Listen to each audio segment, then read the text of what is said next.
Geyser বালির নিচে কিছু অদ্ভুত লুকিয়ে আছে। বিজ্ঞানীরা নিজেরাও জানে না এটা আসলে কি। সম্প্রতি গ্রেট পিরামিডের কাছেই প্রত্নতত্ত্ববিদরা একটি রহস্যময় গোপন গঠন খুঁজে পেয়েছেন উন্নত মাটির স্ক্যানিং প্রযুক্তির মাধ্যমে। ভেতরে কি আছে কেউ জানে না, কিন্তু ইতিমধ্যে খননের কাজ শুরু হয়ে গেছে। গ্রেট পিরামিড অব গিজা পৃথিবীর অন্যতম বিখ্যাত স্থাপত্য, কিন্তু এটি একা দাঁড়িয়ে নেই। এর চারপাশে রয়েছে একটি প্রাচীন নেক্রোপলিস, একটি বিশাল রাজকীয় সমাধিক্ষেত্র যেটি পরিপূর্ণ অসংখ্য সমাধি এবং স্মৃতিস্তম্ভে। এই সমাধিগুলো ছিল ফেরাউনের অভিজাতদের এবং উচ্চপদস্থ কর্মকর্তাদের। এই সমাধিগুলোর বেশিরভাগ মাটির উপরে নির্মিত, যেগুলোকে বলা হয় মাস্তাবা।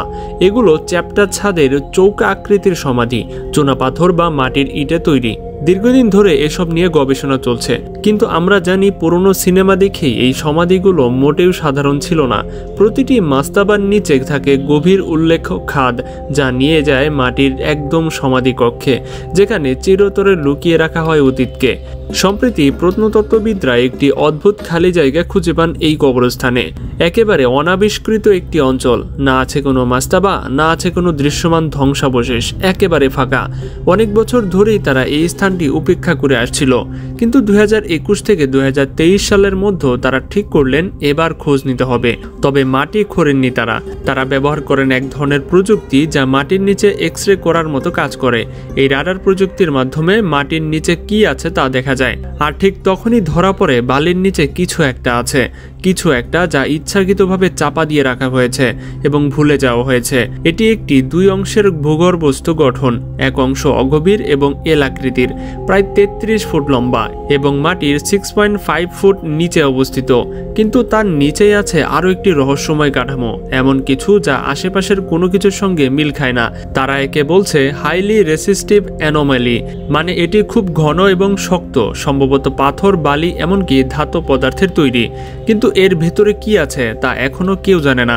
একটি জিনিস নিশ্চিত, এটি প্রাকৃতিক নয়, বরং মানুষের তৈরি। এলাকৃতির অগভীর অংশটি হয়তো প্রবেশপথ ছিল নিচের সেই কাঠামো যা এখন তা বালি এবং কাকর দিয়ে ভরা। সম্ভবত এটি তৈরি করার পর ইচ্ছাকৃতভাবে ভরে ফেলা হয়েছিল, কিন্তু কেন তা এখনো জানা যায়নি। এই গঠনটি ঠিক কি এবং কেন নির্মিত হয়েছে তা জানতে চলছে এখনো খনন, এবং এখনো সেই কাজ চলছে। প্রথম অনুমান, এটি একটি হারিয়ে যাওয়া সমাধি। গিজার অনেক কবরের নিচে গোপন কক্ষ থাকে, তবে তাদের উপরের দিকে পরিষ্কার চিহ্ন থাকে, কিন্তু এই জায়গায় তা নেই। দ্বিতীয় অনুমান, এটি হতে পারে একটি প্রাচীন আফালিং চ্যাপেল।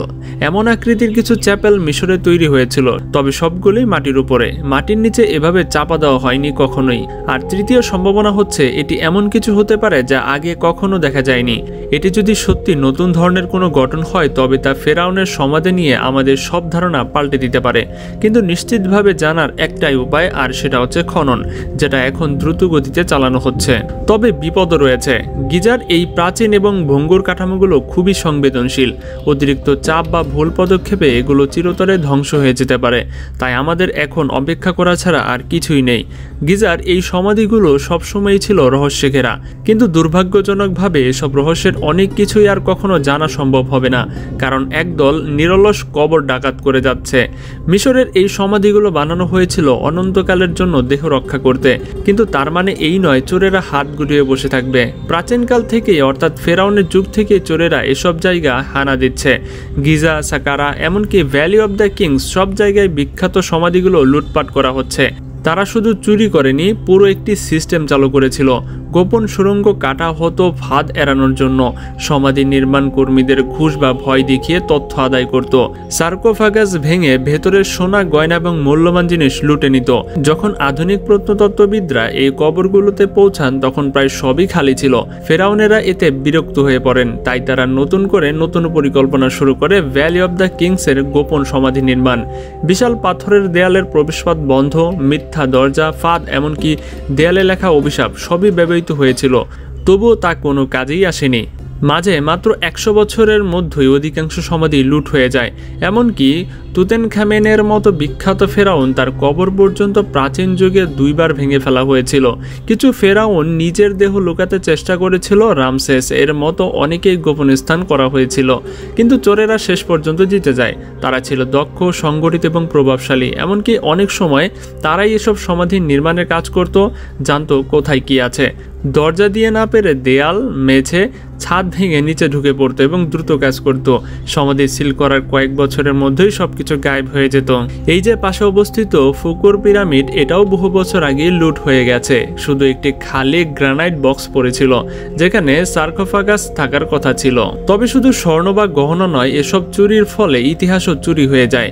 প্রাচীন মিশরীরা সুনির্দিষ্টভাবে লিখে রাখতেন কি কোথায় কবর দেওয়া হয়েছে, কিন্তু যখন গবেষকরা এসব তালিকার সঙ্গে বাস্তবের তুলনা করেন তখন দেখা যায় সব মূল্যবান জিনিস উধাও। এসব জিনিস আর জাদুঘরে থাকে না, চলে যায় ধনী ব্যক্তিদের ব্যক্তিগত সংগ্রহে, যেখানে সেগুলো নিয়ে আর কোনো গবেষণাই করা যায় না।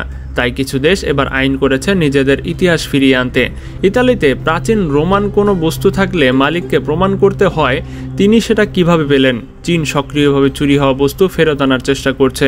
মিশরে আইন করে বলা হয়েছে কোনো সাধারণ নাগরিক প্রাচীন কোনো বস্তু নিজের কাছে রাখতে পারবে না। তবে কিছু পশ্চিমা দেশ যেমন আমেরিকা যুক্তরাষ্ট্র, জার্মানি, সুইজারল্যান্ড এই নিয়ে ভাবে না। তাদের জাদুঘর ভর্তি চুরি করা বস্তুতে। ব্রিটিশ মিউজিয়াম গোটা প্রতিষ্ঠানটাই গড়ে উঠেছে লুট করা জিনিস দিয়ে। রোজেটা স্টোন, যা মিশর থেকে নেপোলিয়ানদের বাহিনী নিয়ে গিয়েছিল, পরবর্তীতে ব্রিটিশরা সেটাও ছিনিয়ে নেয়। মিশরে বছরের পর বছর চেয়ে আসছে কিন্তু আজও তা ফেরত পায়নি। তাহলে কি এই সদ্য আবিষ্কৃত ভূগর্ভস্থ চেম্বারটি আগে থেকেই লুট হয়ে গেছে, নাকি এটি সেই বিরল জায়গাগুলোর একটি যা 4500 বছরের ডাকাতদের হাত থেকে বেঁচে গেছে? এখন শুধু আশা করা যায় তারা এখানেও পৌঁছাতে পারেনি। তো বন্ধুরা, এটাই ছিল মূলত আজকের ভিডিওটি কেমন লেগেছে সেটা কিন্তু অবশ্যই আমাদেরকে কমেন্টে জানাবেন। তো দেখা হচ্ছে পরবর্তী পর্বে মজার কোনো এপিসোড নিয়ে। আজকের মতো এখানে বিদায়, আল্লাহ হাফেজ।